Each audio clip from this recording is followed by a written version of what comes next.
Bom, o tema de hoje, vamos tratar aqui, né? A guerra da arte, ou a arte da guerra. A arte da guerra é um livro chinês, né?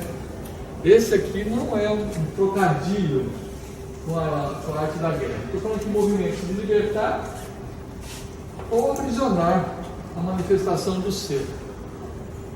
Pois então, o primeiro teste que eu tenho que fazer, eu tenho Henrique José de Souza, o fundador da Sociedade Brasileira de Homeópata. No livro Verdadeiro Caminho da Iniciação, um livro incrível, que quanto mais você lê, mais você vê que é um exercício para o desenvolvimento do outro, né? Ele constrói um raciocínio, um entendimento, e a hora que você chega no entendimento, você concorda com ele fala, bom, mas tem outro lado, ele leva você para o outro lado. A hora que você chegou do outro lado, ele te leva de novo para o outro lado. É um pilates cerebral que ele diz. Muito bom. Muito bem, as evidências que eu usei foi do professor Henrique, depois eu li da Nova Acrópole, um trabalho da professora Luciana Galvão, e tem uma publicação que se chama A Guerra da Arte, do Steven Pilsner. Esse cara ele é o autor, né, escritor. Esse livro, A Guerra da Arte, ele conta justamente a luta que é para ele escrever, que não é uma coisa fácil, né? Precisa ter uma disciplina. E o interessante é que, embora ele não seja filósofo, né, mas tem tudo a ver com filosofia o que ele está trazendo. E aí complementei também com um trabalho do Krishnamurti, que inclusive essa aula aqui está na internet, de 1984, em que ele explica a corrupção. E ele mostra, que os alunos estão perguntando para ele na Índia, né? Ele fala em inglês bem suavezinho, uma gracinha, parece aula de inglês ele falando em inglês, né? Bem inglês britânico, limpo, né? Não tem gíria, nada, tudo pausado. E aí pergunta para ele da corrupção, essa que tem aí das políticas e tal. Ele fala, isso aí isso é poeira, isso não é nada. A corrupção, de fato, ela está dentro do ser. E aí ele vai explicando como que acontece isso. Isso é lindo, sabe? Quando você entende a forma que ele explica, você fala, gente, é só arrumar isso aqui. Se arrumar isso aqui, não vai ter a cara de fora. O problema não está lá fora, está dentro de cada um de nós, né? Quando você para o carro em fila dupla, quando você não devolve o dinheiro do troco que o padeiro te deu errado, né? A corrupção está nessas coisas, né? A lei é para o outro, não é para mim, então aí que começa a confusão. Muito bem, todos os movimentos filosóficos que sejam dignos dessa expressão se referenciaram na chamada resistência, a resistência do ser humano em se aperfeiçoar, em se desenvolver, né? E essa é a base do que nós vamos tratar aqui hoje, né? Que a luta interna do ser humano consigo mesmo para poder se melhorar. Essa luta interna que está em toda parte, e não exercer essa luta interna é que o Krishnamurti chamou de corrupção. A gente negar essa luta que existe dentro de nós. Ah, não, eu já sou perfeito, isso é corrupção. Ah, não, eu não tenho jeito de evoluir, isso é corrupção. Você é um ser em evolução, você não é um ser perfeito, você é um ser em aperfeiçoamento.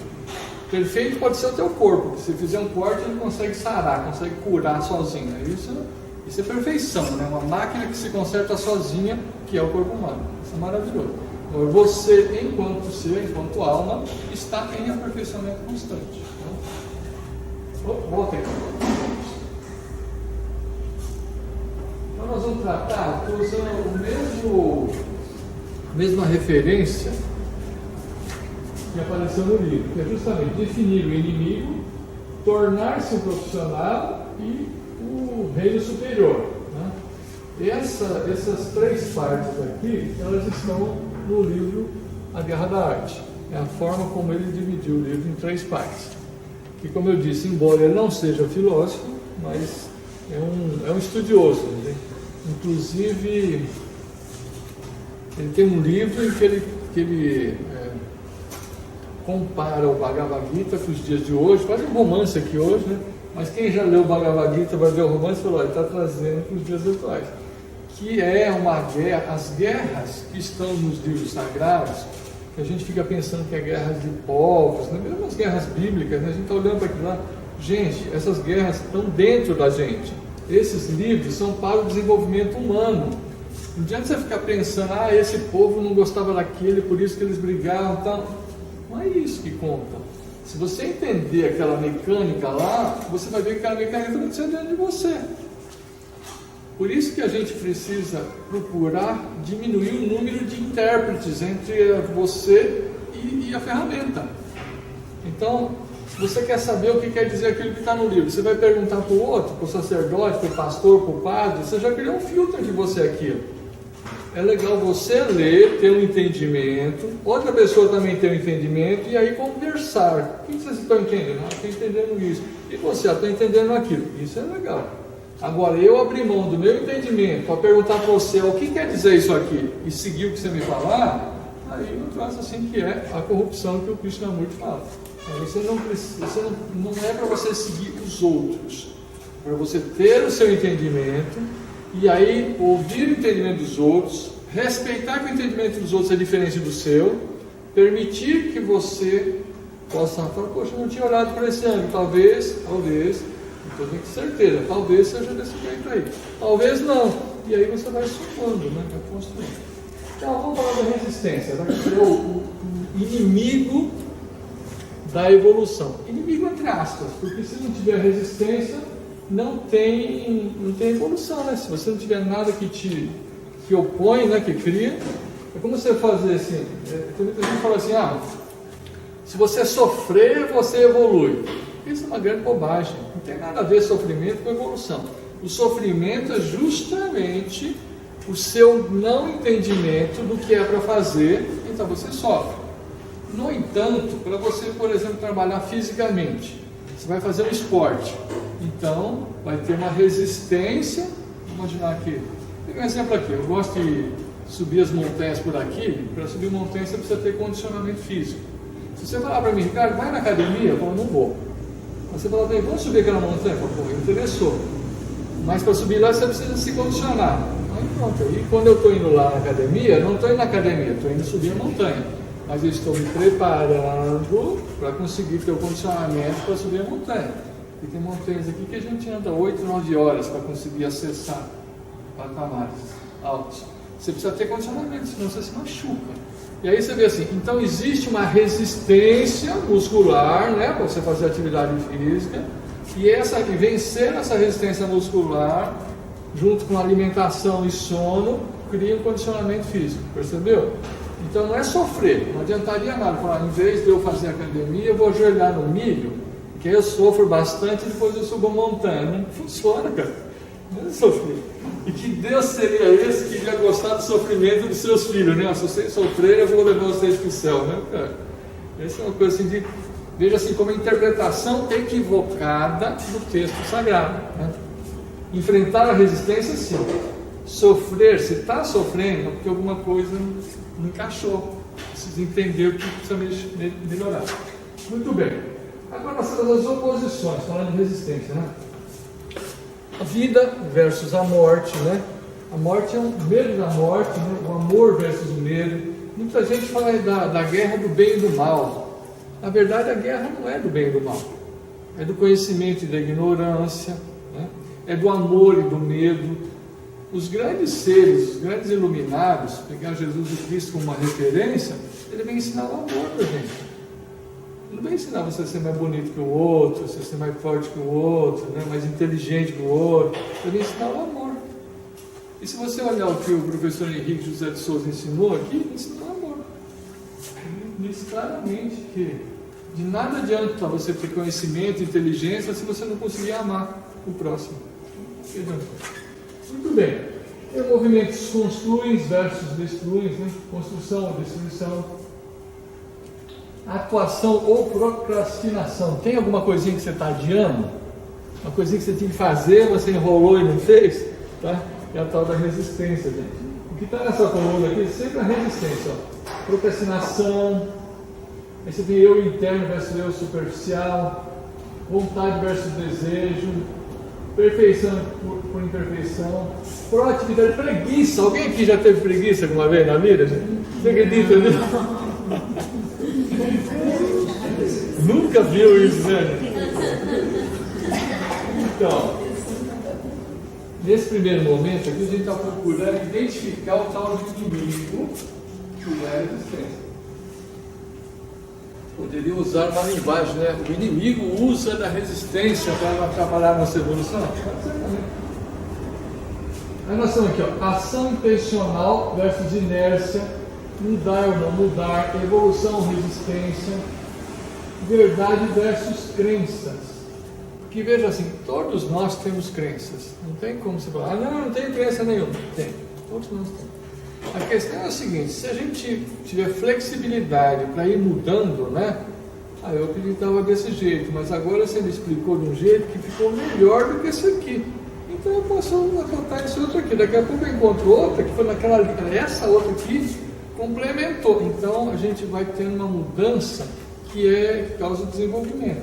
Agora eu ficar preso numa crença antiga, ultrapassada, que não serve mais, né? Que não traz mais o resultado, aí ela se tornou negativa. E aí vamos colocar, as pessoas falam, mas então você é contra a religião? Eu não sou contra, eu sou a favor. Toda religião é boa e é ruim. Se ela está te ajudando a você se melhorar, ótimo, vai nela. Se ela está te impedindo de melhorar, aí ficou ruim. Então cabe a você conseguir medir se aquilo está sendo útil para o seu desenvolvimento ou não. Qual que é a boa? Aquela que você se melhora. Aquela que você consegue se melhorar com ela, beleza, vai nessa. É bom que vai não. Agora se você não consegue se melhorar, mas todo mundo da minha família vai lá, então eu também vou. Mas está dando bobeira, né? Aí você está no tal da corrupção que o Krishnamurti fala. Você está descolando do seu entendimento. Considera assim, ó, as religiões, vamos comparar aqui como se fossem as ferramentas do jardineiro, tá? E o jardim é a sua vida. Então, tanto faz se você vai usar a ferramenta verdinha, amarelinha, cor-de-rosa, todas as ferramentas são boas. A diferença não é a ferramenta, a diferença é o jardineiro. O que o jardineiro faz com a ferramenta? Isso que é a diferença. Então, em toda religião você vai encontrar gente boa, em toda religião você vai encontrar os malas. Então, tem como.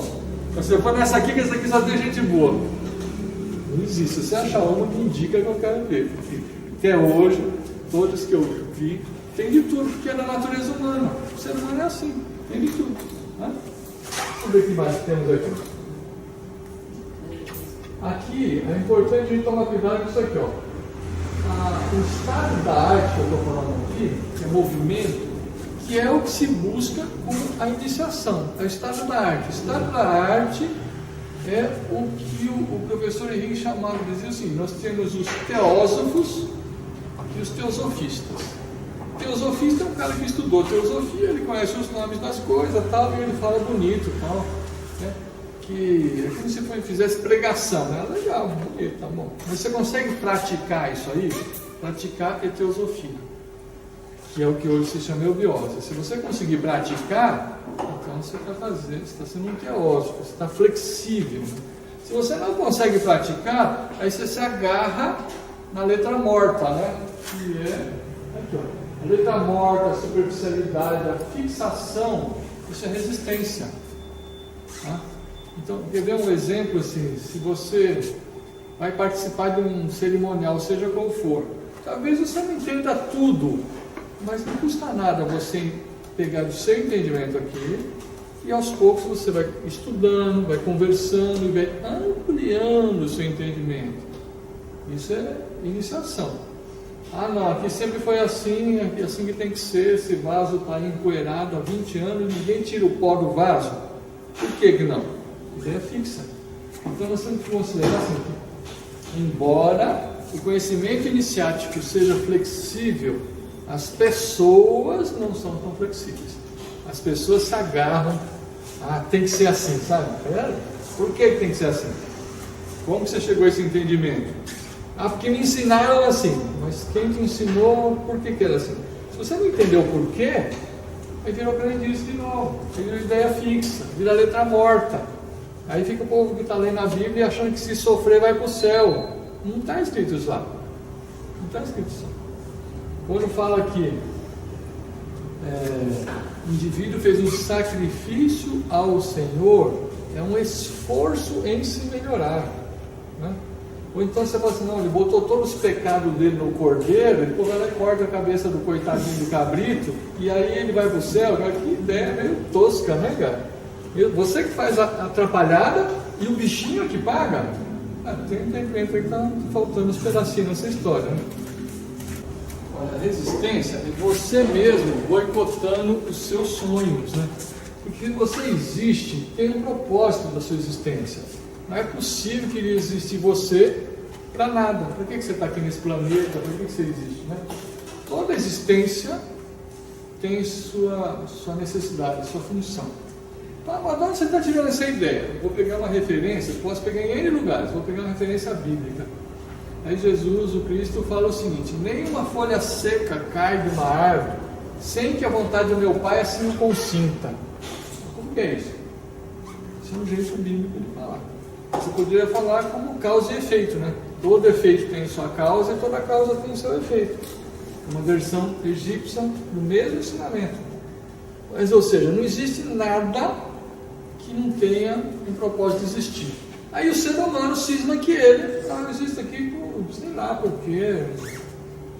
Percebe? Que esse sei lá por quê é uma resistência, uma negação de você procurar o seu sonho, né? Procurar o que é que você pode fazer que seja benéfico para você e para a humanidade. Agora, olha a situação. Os animais, eles são regidos por instintos. Instinto básico é sobrevivência e procriação. Pronto. Aí você pega o ser humano e soma a capacidade de pensar. Então o ser humano se tornou um predador perigoso, o mais perigoso dos predadores. Só que aí você fala, bom, mas então ele ficou no topo da cadeia alimentar, ninguém vai predar o ser humano? Quem preda o ser humano? O ser humano.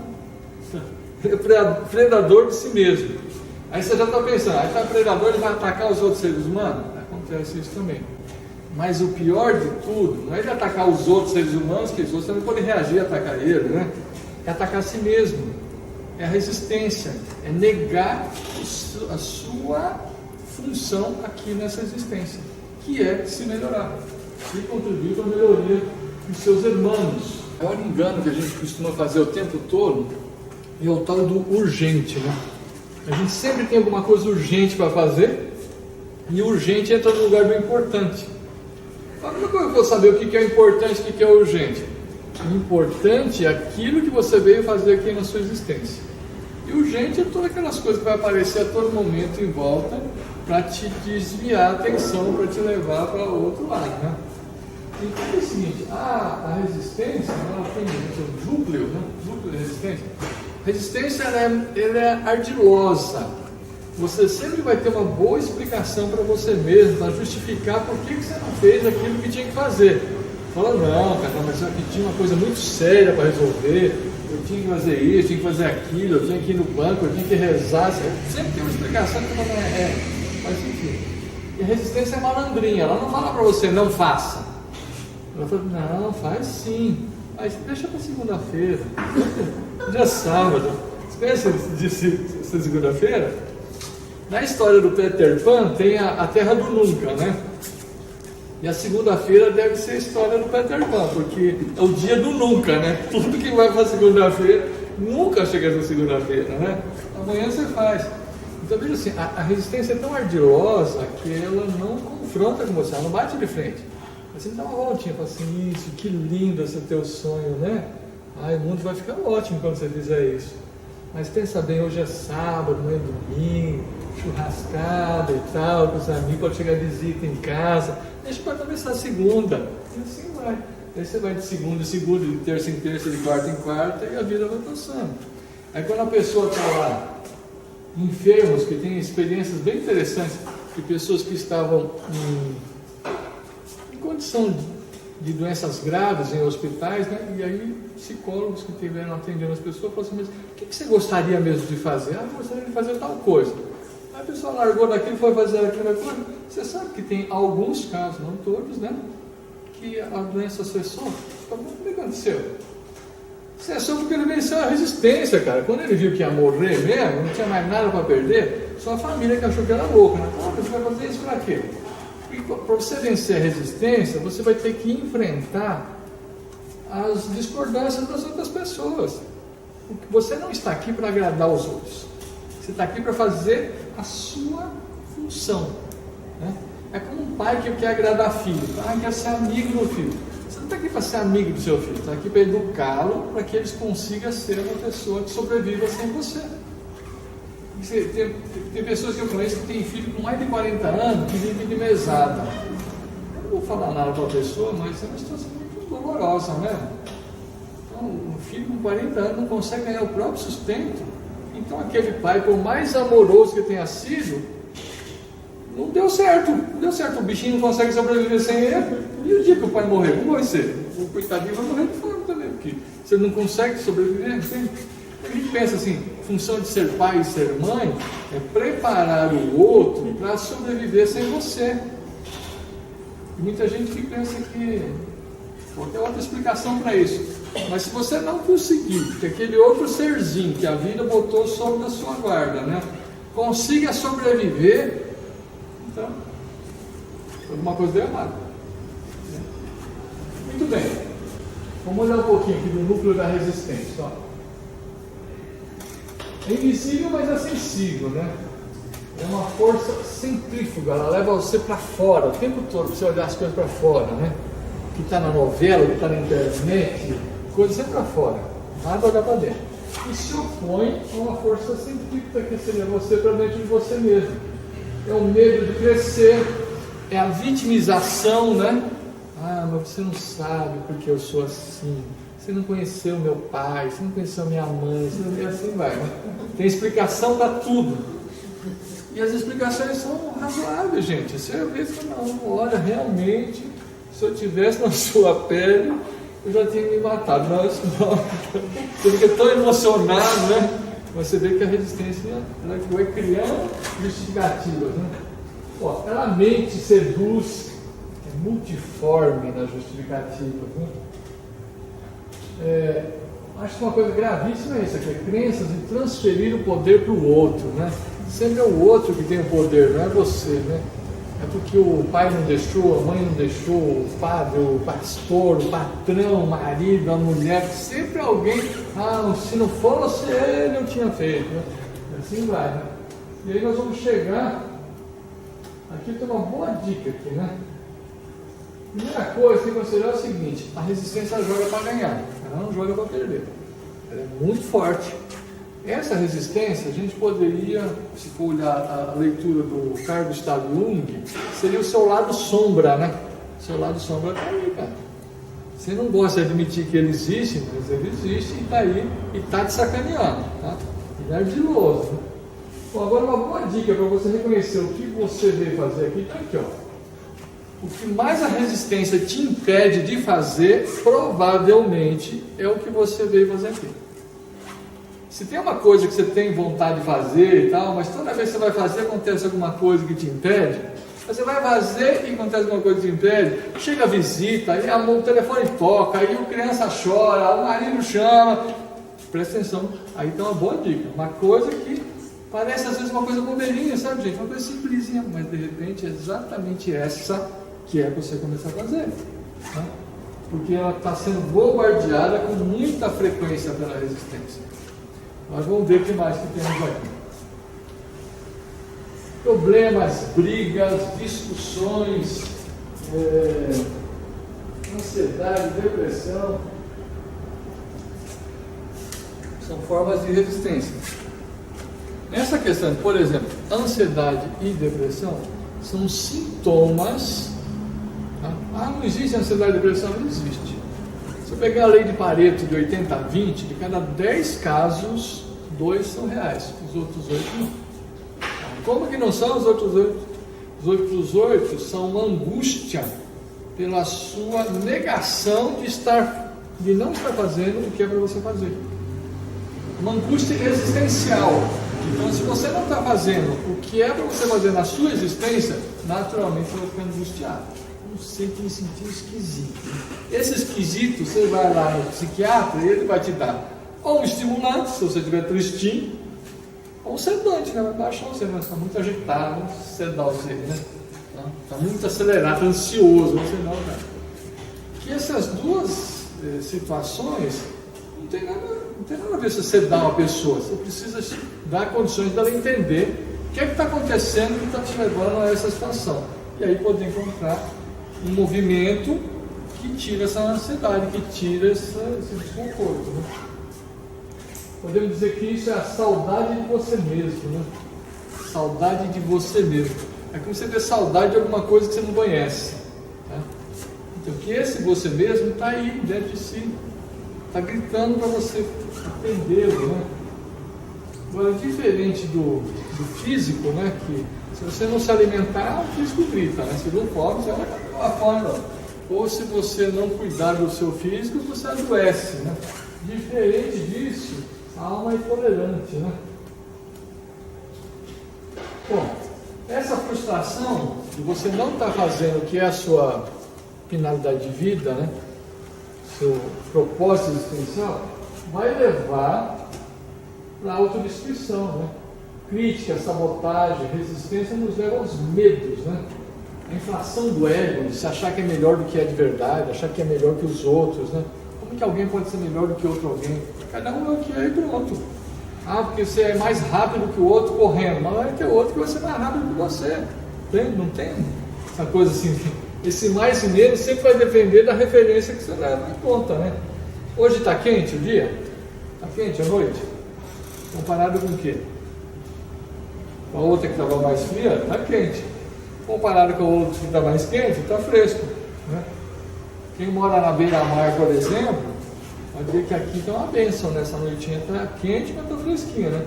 Se você estiver numa cidade de praia, você vê que está quente, mas está quente. É uma noite. Né? É diferente, né? A situação. Né? Certo? Bom, aí tem aquela coisa de locais de cura, né? Tem muita gente que vai para spa, para se curar disso e daquilo. Entenda o seguinte, isso é resistência também, porque o seu eu interior, seu eu espiritual é indestrutível, gente, é imortal, não tem cura nenhuma. Tá? Quem precisa de cura é a alma que está enrolando, né? Está sabotando. Né? Agora vamos ver, vamos fazer a virada do jogo. Né? A virada do jogo está em tornar-se um profissional. Um profissional é uma questão de postura. Né? Ser profissional é uma postura. Qual é a diferença do profissional do amador? O amador faz a hora que der, tanto faz fazer ou não fazer, se não fizer hoje faz amanhã, é meio que na brincadeira. Né? Já o profissional, ele se disciplina para executar aquilo que ele vai executar. É como o autor do livro A Guerra da Arte, ele fala que ele queria ser escritor, mas ele já fez de tudo na vida que você imaginar. Né? Até motorista de caminhão já foi. E aí, até que ele arrumou um cara que foi um mentor, que explicou para ele, orientou como é que fazia para ele ser escritor. E aí ele escreveu, até que chegou uma hora que ele completou o primeiro livro dele, independente de se seria publicado ou não. Escrever, disciplina. Ele acorda, ele arruma a casa dele, ele limpa e tal. Aí quando é 9 horas da manhã, todo dia ele está escrevendo. Até a hora que ele mesmo se propôs. Ele falou que ele tem uma empresa que é ele e ele mesmo, é Eu S.A. Toda segunda-feira ele faz reunião com ele mesmo, avalia o que ele escreveu na semana, se deu certo, se não deu. Tá? Ele se critica, se propõe melhorias e tal. E a situação é a seguinte. Se você tem uma disciplina, assim, quando ele acabou esse primeiro livro, ele telefonou para o cara, falou assim, acabei, e agora? Então falou assim, começa outro. Você acabou? Começa outro. Entende? Ser profissional é isso, não importa se vai publicar, se não vai publicar, se vai ser aceito ou não vai ser aceito, é o seu trabalho, você se comprometeu a fazer, então cumpre o que você se comprometeu a fazer. É um compromisso interno, né? Com você mesmo, com aquilo, eu vou fazer isso. Mas se ninguém gostar? Paciência, mas eu vou fazer porque é o que eu entendi que é para eu fazer. Bom, o ser humano tem uma fixação pelo negativo, né? Tem um prazer pelo negativo. Se você tem um copo com a metade cheio de água, a gente pode agradecer que já tem metade do copo com água. A maioria das pessoas vai falar, mas só tem isso aí, gente, está faltando água. Se o cara ganha um biscoito, né, uma rosquinha, né? A rosquinha tem um furinho no meio, né, assim, uma rodinha, né? Então você, mas ó, tá vendo? Aqui no meio tá furadinho, tá faltando bolacha aqui. É uma fixação na falta, gente. E esse, um exemplo, né, que é de fixação na falta, são os fuzileiros navais norte-americanos, os Mariners, né? Eles são os caras que fazem o treinamento físico mais difícil do mundo, são os que mais sofrem, são os que comem comida fria, se orgulham de fazer tudo isso, e são o maior número de baixos, né? Quando vai invadir algum lugar, os que mais morrem são os fuzileiros. Por que alguém se orgulha de estar numa posição dessa? São um gosto pelo sofrimento. Trazendo aqui para nós, para o Brasil, o cara troca de carro, ele encontra com um amigo, o que ele fala com o amigo? Primeira coisa, o que ele fala? Não, você não viu meu carnê, você não sabe as prestações que eu vou pagar. O pessoal valoriza a dificuldade, cara, em vez de agradecer. Se você vai pagar a prestação, cara, é porque você tem condição de pagar. Se você vai pagar a prestação, é porque alguém te deu crédito, então você é uma pessoa correta, né? Agora, isso é um assunto seu, privado, não é para contar para os outros, tá? Vai lá e paga a tua prestação e ponto. Mas não, aqui, esse gosto pela pobreza vai levar, cara, não, cara, você não sabe o que eu passei para a pobreza aqui, ó, tá? Mas isso é ensinado. A gente pensa assim que a gente é assim que é bobo. Não, você aprendeu desde pequeno. Vamos dizer assim, essa existência da pobreza material do planeta, ela não é acidental, ela é proposital e ela é ensinada de pequenininho, de pai para filho, de mãe para filho, ensinado isso. É ensinado a ser pobre. Mas como pode ser isso? Para provar essa teoria, tem uma pesquisa de cientistas norte-americanos que eles fizeram uma experiência com animais, né? Sempre os animais têm que pagar a conta das burrice humanas, né? Então eles pegaram um camundongo, se puseram numa gaiola e eles davam alguns choquinhos nos ratinhos e não tinha nada que o ratinho pudesse fazer que cessasse. Dava um choquinho e pronto, tá? Aí passou um tempo, eles pegaram esse grupo aqui e um outro grupo que nunca tinha tomado o choque, puseram juntos. E aí eles fizeram o seguinte: se eles tivessem um determinado comportamento, né? Por exemplo, fosse um lugarzinho lá que tinha água, ou que tinha alguma coisa, um comportamento desejado, parava de dar o choquinho. Aí olha o seguinte, esse segundo grupo que nunca tinha tomado choquinho, rapidinho eles descobriram como é que fazia parar de tomar choquinho. Eles descobriram, falaram, se fizer isso aqui, parar. Já aqueles que tinham tomado choquinho e não paravam o choquinho na outra gaiola anterior, eles não fizeram nada. Aí você vê que esse que fala assim, não tem nada para fazer, não adianta, as coisas são assim mesmo. É a mesma coisa que o ser humano. Fala, não, a gente é pobre, não adianta lutar, gente, a gente vai assim mesmo. Isso foi ensinado, isso não é verdade. Isso não é verdade. Aí vem essa conversinha que está muito em voga aí de afro-brasileiro, afrodescendente, etnia, não sei o que. Tudo conversa fiada. Pegar Machado de Assis. Quem que era Machado de Assis? Quem que era Machado de Assis? Ele foi na escola? Não, cara, ele é autodidata. A mãe dele morreu, ele era pequeno. O pai não tinha condição de ficar com ele em casa. Com 11 anos de idade, o cara trabalhava num comércio com francês porque ele queria aprender a falar francês. Com 19 anos de idade, ele arruma um emprego no jornal e começa a escrever para o jornal. Percebe que não tem nada a ver, porque a vida dele foi difícil. A vida dele foi, a sua é, de todo mundo é. Cada um tem a sua história e precisa conviver com a sua própria história, né? Se você for ficar reclamando e não se mexer, não vai acontecer nada de bom na sua vida.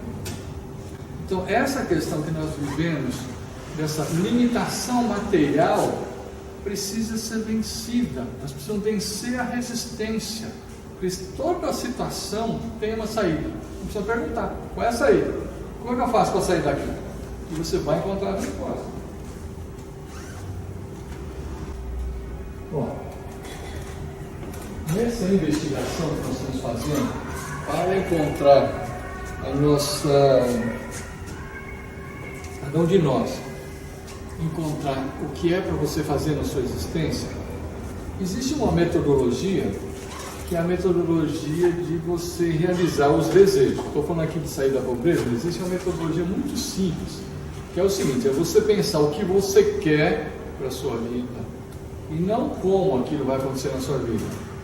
E se você fizer isso logo após a sua oração, que pode ser de manhãzinho, ou pode ser à noite antes de dormir, e você pense o que você quer, né? E entrega para o universo. Se você tem uma crença em Deus, entrega para Deus, o que você quiser, entrega. O que você quer e não como vai acontecer. E isso vai acontecer na sua vida. Aquilo que você quiser acontece, o universo te dá tudo o que você quer. E às vezes você fala assim: mas não deu exatamente. Você não deu exatamente porque ele dá melhor do que você precisa, do que você pediu. Dá sempre para você evoluir. Então, para você realizar desejos, que às vezes a gente realiza até desejos que são bobos, né?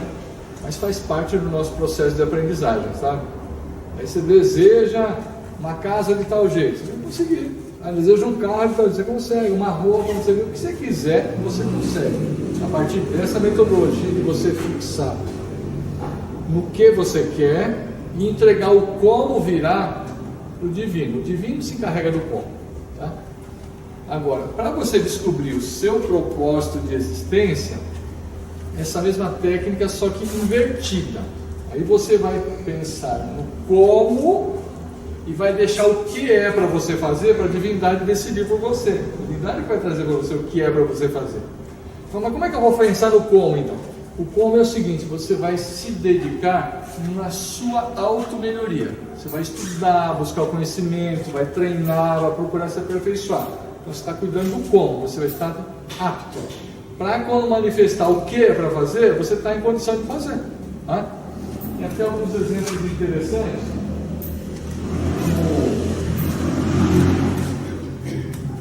O melhor jogador de golfe da atualidade, Tiger Woods, uma coisa assim, ele tem professor de golfe.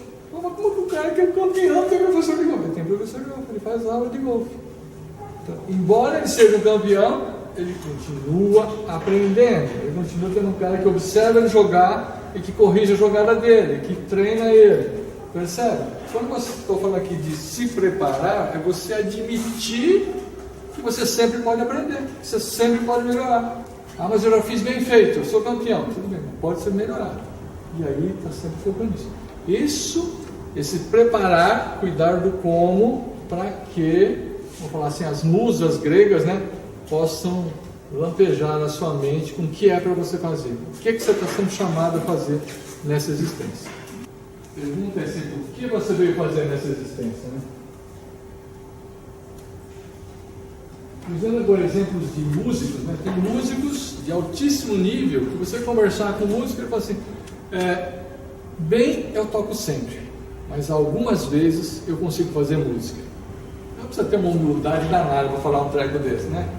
E saber que ele está sempre treinando, está sempre tocando bem, mas tem algumas apresentações que realmente eu consegui fazer música. Isso é maravilhoso, ter a humildade de saber que ele está sempre em movimento, né? Muito bem. Agora, uma coisa até que você pode encontrar na internet, né, é a evocação das musas de Homero, né, que é como se fosse uma prece, né, pedindo inspiração para as musas, né, para poder fazer o seu trabalho. Só que na internet está como invocação. Você vê como as palavras vão sendo distorcidas com o tempo, né? Invocar é chamar ao confronto. Evocar é chamar a falar, chamar a luz, né? Vamos evocar a proteção divina. Então, nos proteja aqui, né? Agora eu vou invocar, né? Eu vou arrumar uma confusão. Percebe que vai se distorcendo? Na internet está como invocar. E tem muita gente usando isso. Então, o fato de ter um conhecimento acadêmico não assegura que esse conhecimento seja 100% seguro também, não é certeza absoluta, não é. É o estado que estamos atualmente. Muito bem. Agora vamos então chegar ao reino superior. Nós fizemos a identificação de inimigo, tornar-se profissional é o meio para superar o inimigo, e agora vamos atingir, de fato, a vitória sobre esse inimigo, né? Então tem umas coisas muito interessantes. Essa do Guts é maravilhosa. A ousadia encerra em si mesmo genialidades, magia e poder. Comece agora. Uma outra fantástica é o equilíbrio vem pelo movimento. Então você precisa, como andar de bicicleta, você precisa começar para conseguir se equilibrar. Se você está parado, você vai cair. Você precisa se movimentar. O movimento traz o equilíbrio na nossa vida, em qualquer coisa. Se você parar, falar, comigo é assim, pronto, você vai cair. Se comigo é assim, você está um tombo. Olha, vai em movimento.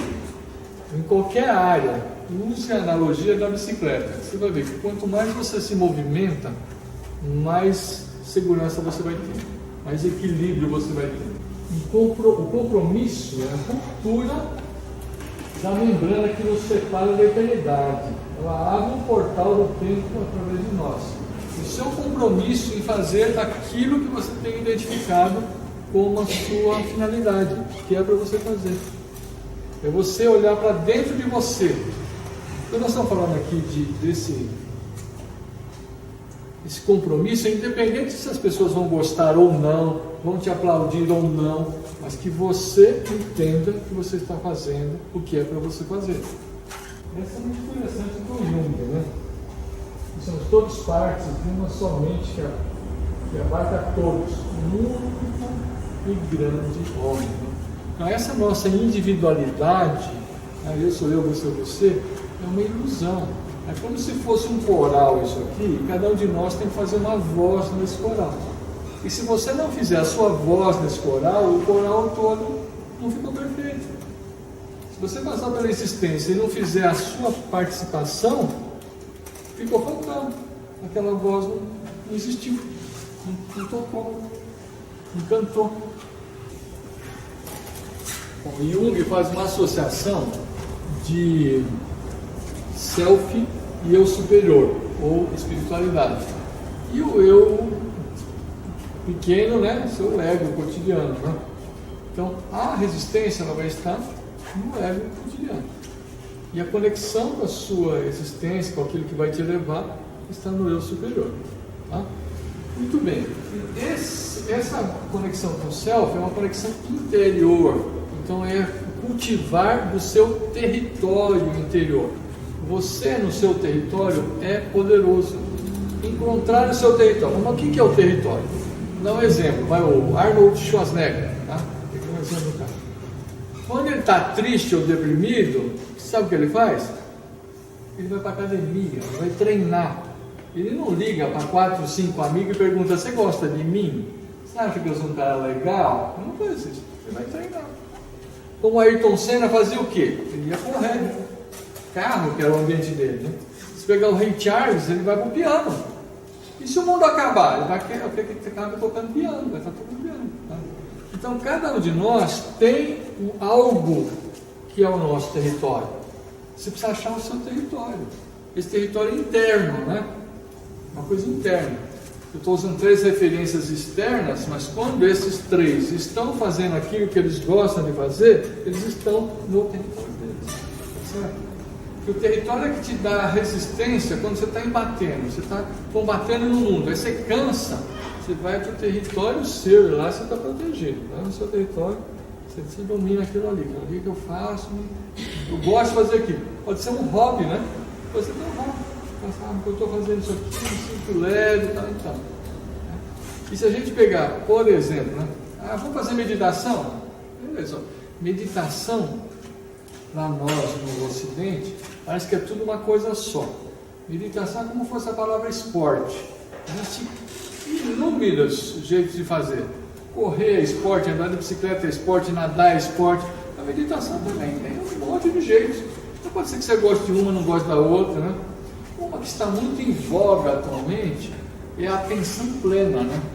Que é um troço muito interessante no sentido iniciático. O pessoal fala: mas meditação tem que parar de pensar. Então, atenção plena é simplesmente você prestar atenção em tudo que você está fazendo. Eu vou tomar café, então vou lá, xícara, o café, vou botar, se você usar bastante, eu não uso, mas você botar lá o que você quiser, mexer, estar presente. Uma coisa que lembra bem essa meditação é a cerimônia do chá dos japoneses, né? Que é todo um cuidado ritualístico naquele procedimento, mas obriga a pessoa a estar no presente. Por isso que é uma cerimônia do chá, né? A pessoa presta atenção em cada detalhe. Não é simplesmente uma xícara de chá, né, gente? Não é para chegar. Para você chegar na hora que você vai poder olhar o bico ali, demora, viu? Tem um monte de coisa de verdade. São exercícios para te manter no presente. Esse se manter no presente te ajuda a perceber variações, né? Eu estou aqui tomando café, mas eu estou pensando, que eu estou lembrando de alguma coisa que eu tenho para fazer. Eu não vou brigar comigo. Eu estou lembrando sim, mas eu continuo prestando atenção. As duas coisas, lá e cá. Um exemplo legal disso aí é como a tartaruga e a raposa, né? A raposa encontrou com a tartaruga. Ela falou, pô, essa tartaruga vai querer me morder, né? Bom, eu vou sair correndo? Não dá, a raposa corre mais do que eu. Você vê numa coisa? Eu vou dar um tempo aqui. A tartaruga fica quieta, recolhe as patinhas, a cabecinha para dentro da casca, e a raposa uma hora vai cansar, né? Ela vai cheirar, uma hora desiste e vai embora. Nessa meditação da atenção plena, o pensamento é isso mesmo, é a raposa. Você continue prestando atenção no que você está fazendo. Continue prestando atenção no que está acontecendo. E aí, mais hora, menos hora, essa raposa vai se cansar e vai embora. E você vai continuar fazendo o que você tem que fazer. Tá? Você vê, esse é um exercício simplíssimo e que qualquer um pode fazer em qualquer situação. Você não precisa ficar plantando bananeira, de perna cruzada, não precisa ir em lugar nenhum. E que vai mudar a tua percepção. Consequentemente, você vai estar mais perto de vencer a resistência. Quando a gente está para fora, a gente está na tal da hierarquia. Né? Hierarquia é uma referência exterior, uma referência que compara um com o outro, compara funções.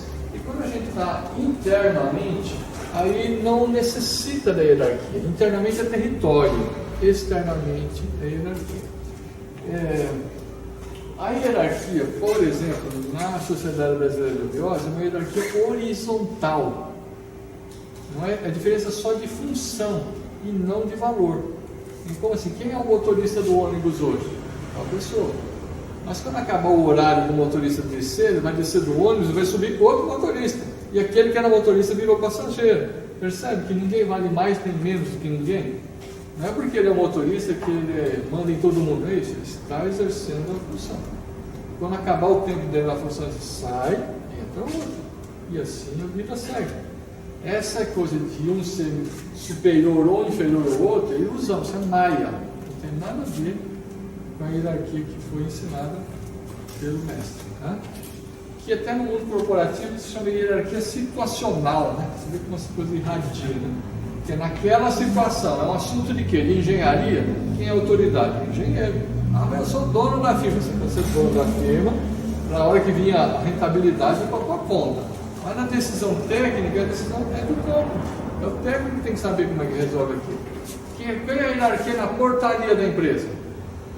Quem que é? O porteiro, ele que é a autoridade, ele que tem que conferir quem entra, quem sai, se está certo ou não está. Se você desrespeitar isso, você põe em risco a segurança de todo mundo, deixar entrar qualquer um. Tá? Quando nós estamos no território, vai falar que tudo é Deus. E quando a gente está no exterior, vai dizer que não existe Deus.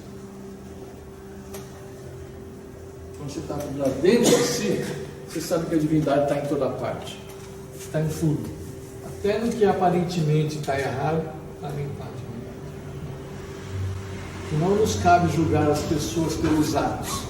Os atos das pessoas são a história de cada um. A pessoa pode ter feito o mesmo ato um montão de vezes, mas um dia ela pode mudar. O que nos diferencia dos animais, muita gente vai dizer que é o pensamento. E eu vou discordar disso.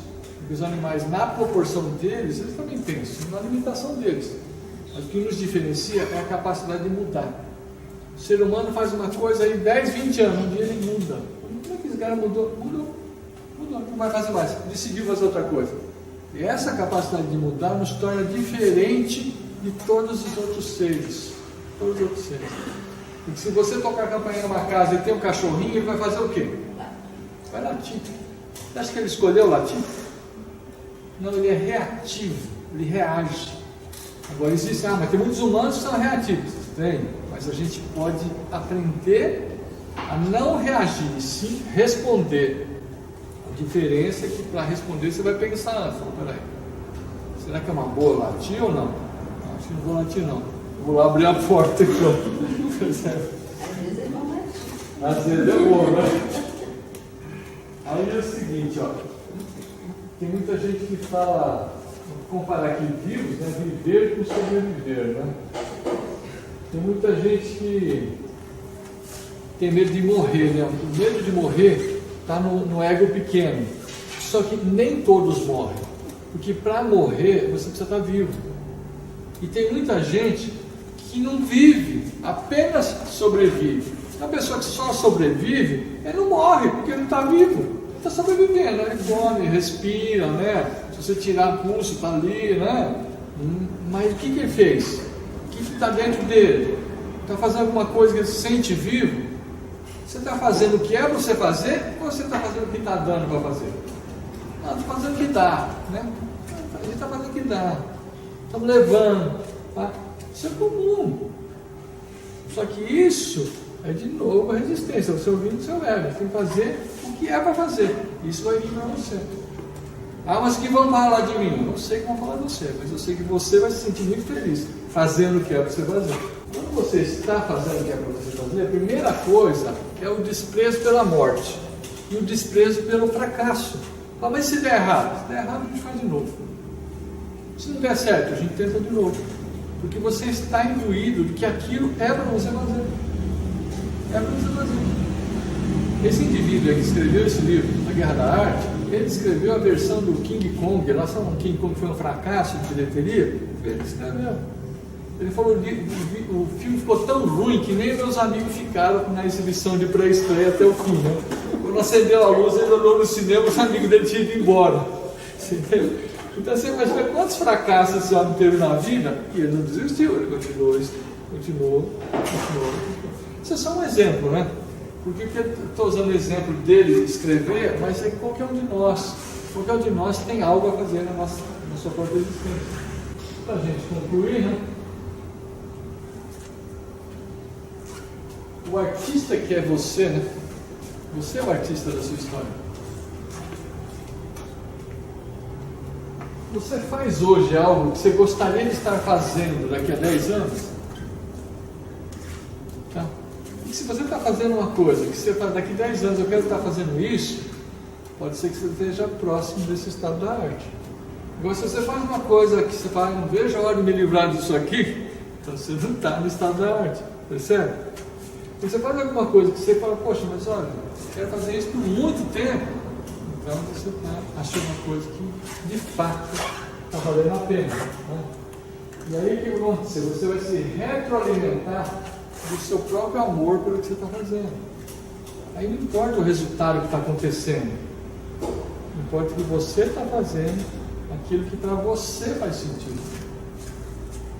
Uma coisa estranha, né? Pô, vou fazer uma coisa que não faz sentido para ninguém, mas se quiser para você, tá bom. Agora, olha que interessante aqui. Viva o que é de melhor em você, e essa é a sua palavra nessa existência. Né? O que é de melhor em você é a sua palavra. E como consequência, você vai estar feliz. A felicidade é um sintoma de que você está fazendo o que há para fazer. E às vezes você vê uma pessoa que, entre aspas, tem tudo, né? Tem coisas materiais, tem isso, tem aquilo, e está infeliz. E que está descolado daquilo que é para ela fazer, para aquela pessoa fazer. E lance mão da força de vontade. Né? Força de vontade é a espada de Deus na sua mão. A força de vontade não é sua, é divina. Então quando você persiste, vou, essa força que te leva para frente é interior, é divina. O que eu tinha para trazer para vocês hoje é isso.